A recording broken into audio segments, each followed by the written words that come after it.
Estamos de volta para mais um Bíblia Fala, aqui na Rádio RCS e também no Hope Channel Portugal. É sempre um privilégio podermos estar consigo e por isso mesmo vamos abrir a Palavra de Deus e deixar que ela fale ao nosso coração. É essa a nossa intenção quando aqui conversamos, eu e o Pedro Esteves, mas é sobretudo para que você também possa ouvir a Palavra de Deus naquilo que o Deus do céu tem para nos dizer.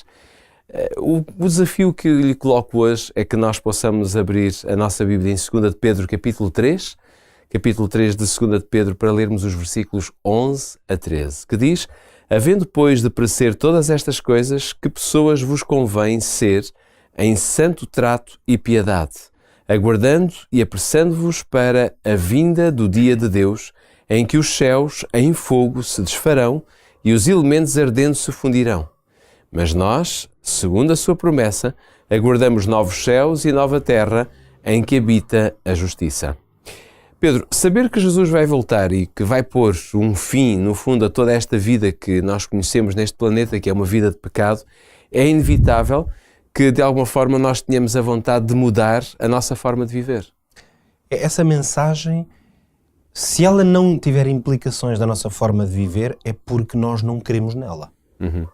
Por isso é que o apóstolo Pedro começa por dizer, exatamente nestes versículos que leste, se nós sabemos que todas as coisas nesta terra vão perecer, quer dizer, vão acabar, que pessoas não nos convencer até lá, até esse dia chegar.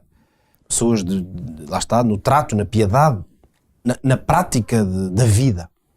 Em certo sentido, nós até podíamos alargar esta reflexão para dizer que todo o conhecimento de coisas como, na linguagem cristã, chamamos a doutrina bíblica, toda a mensagem da Bíblia que pode ser conhecida e organizada, nada disso pode ser visto como um exercício teórico. Mas temos que admitir que muitas vezes esse é um risco bem associado à leitura ou ao estudo da Bíblia, por exemplo.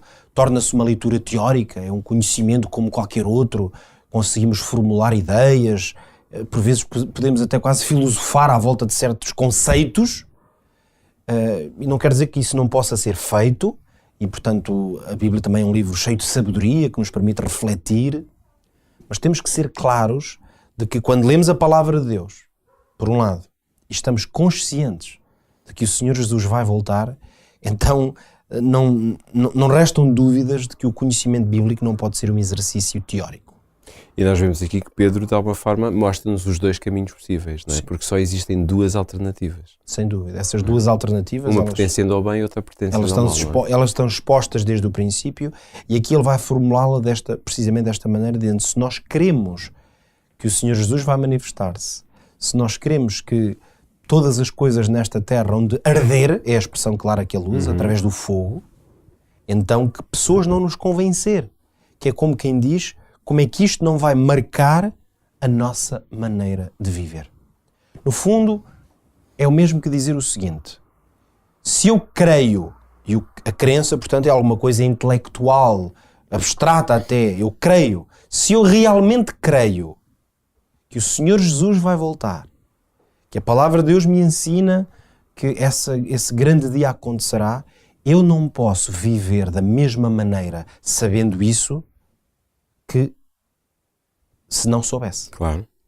Talvez um termo de comparação, e embora é uma comparação limitada, talvez eu já explique porquê, na medida em que nós não podemos olhar para a vinda do Senhor Jesus e esse dia como uma espécie de medo, mas nós sabemos que enquanto seres humanos, quando nos apercebemos que a nossa vida vai terminar, se alguém hoje, a mim ou a ti, Jorge, nos tivesse a oportunidade de saber, ou nós soubéssemos, que só tínhamos uma semana de vida pela frente, como é que seria esta última semana da nossa vida?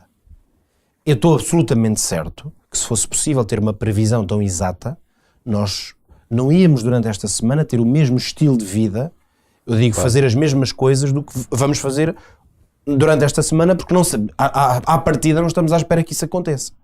Seguramente que nós não íamos fazer outras escolhas, íamos estar com a nossa família, íamos talvez preparar a nossa vida para essa despedida. Eu estou a dizer isto hipoteticamente. Ou então mostrar a nossa profunda revolta. Ou então, se calhar, a nossa índole ia se manifestar e talvez aí íamos mostrar que a fé de que falamos, ela não estava tudo tão profunda em nós, porque íamos revoltar-nos contra Deus, quem sabe? Essa seria uma outra possibilidade. Embora eu esteja a dizer isto aqui em jeito de hipótese, na vida de muitas pessoas isto não é uma mera teoria. Muitas pessoas, por exemplo, com doenças terminais, um dia chegam ao médico e o médico simplesmente anuncia-lhes: olha, tenho uma má notícia, neste momento a sua vida tem 1 mês ou 2 de expectativa. Isto é a realidade de muitas pessoas. Ora, porquê que eu estou a trazer isto aqui à nossa conversa? Porque, na verdade, quando uma pessoa toma consciência e ela crê profundamente de que a vida nesta terra, ela se encaminha para esse final glorioso, e de que quer eu esteja vivo, como diz o apóstolo Paulo, quer eu já não viva, na verdade eu vou testemunhar esse momento, porque se estiver entre os mortos serei ressuscitado, e se estiver entre os vivos então verei em primeira mão com os meus próprios olhos. Se eu creio nisto, se eu leio na Bíblia, não é apenas um romance como um outro livro qualquer que eu leio, em que uma história foi inventada, mesmo que eu goste de ler e ela seja inspiradora, então a minha vida, ela forçosamente tem que ser marcada por essa diferença. Em quê? Porque não dar aqui exemplos? Nos relacionamentos.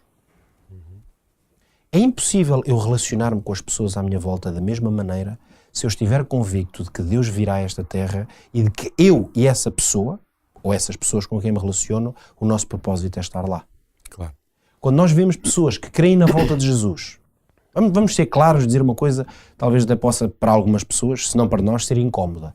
Mas se eu creio na volta do Senhor Jesus, se eu creio firmemente naquilo que está revelado e que Ele virá reunir o seu povo, os seus filhos, que irá chamá-los e que eles estarão com Ele eternamente, e depois eu tenho alguém que é meu irmão na fé, um familiar, e eu dou-me mal com essa pessoa, não gosto dela, trato-a mal, estas duas coisas não são compatíveis. Claro. É que não são compatíveis. Eu não posso crer que estarei na eternidade com aqueles que amam o Senhor e aqui eu não os amo.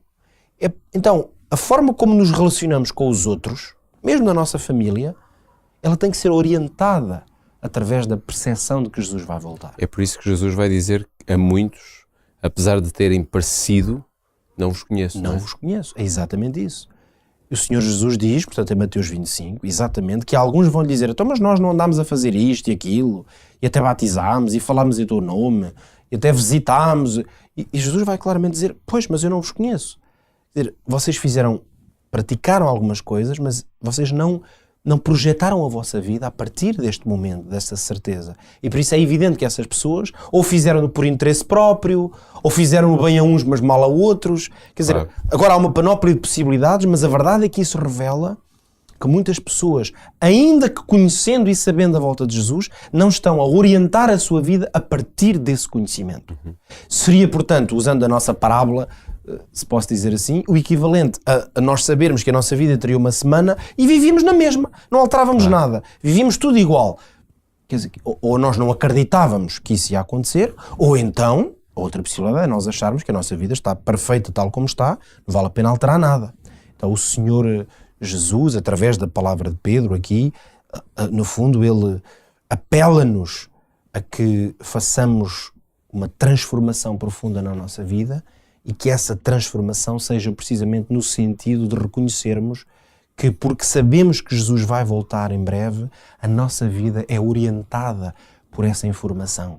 Mesmo o investimento que fazemos nas coisas perenes, as coisas que ficam nesta terra, ou seja, em bens materiais e outros interesses do momento, esse investimento, o amor, o apego que pomos a essas coisas, para uma pessoa que realmente crê na volta do Senhor Jesus e que a vê aproximar-se, muda completamente. É interessante ver que Pedro aqui não fala em quantidade, não é? Mas fala de um grupo que vai estar pronto para esse momento, não é? E ele até diz, mas nós. Ele inclui-se, obviamente que ele não está entre nós, não é? Ele aguarda a promessa, o cumprimento da promessa, mas ele diz, mas nós aguardamos novos céus, nova terra. Ou seja, quer o mundo viva, e nós sabemos que o mundo está cada vez a deteriorar-se mais e mais, a apodrecer, podíamos usar esta expressão, há sempre um grupo que vai estar pronto para a volta de Jesus. Sem dúvida. E esse grupo é precisamente o grupo desses que estão hoje, embora não sabendo quando Jesus vai voltar, O apóstolo Pedro estaria longe de passar pela sua cabeça nesta altura que 1000 e muitos anos depois o mundo ainda cá estaria, mas ele já estava a orientar a sua vida a partir do conhecimento da volta de Jesus. E é isto que eu acho que é o grande apelo para nós como crentes na palavra de Deus. Organizemos a nossa vida não com medo da morte ou com medo do amanhã, mas organizemos a nossa vida a partir da esperança suprema de que Jesus em breve vai voltar. Então isso vai moldar o nosso caminho de uma forma muito profunda. Fica aqui o desafio: organize a sua vida sabendo que Jesus vai voltar e prepare-se de forma profunda, eficaz, completa para esse momento glorioso da volta de Jesus. Amanhã encerramos esta série de 5 episódios do Bíblia Fala.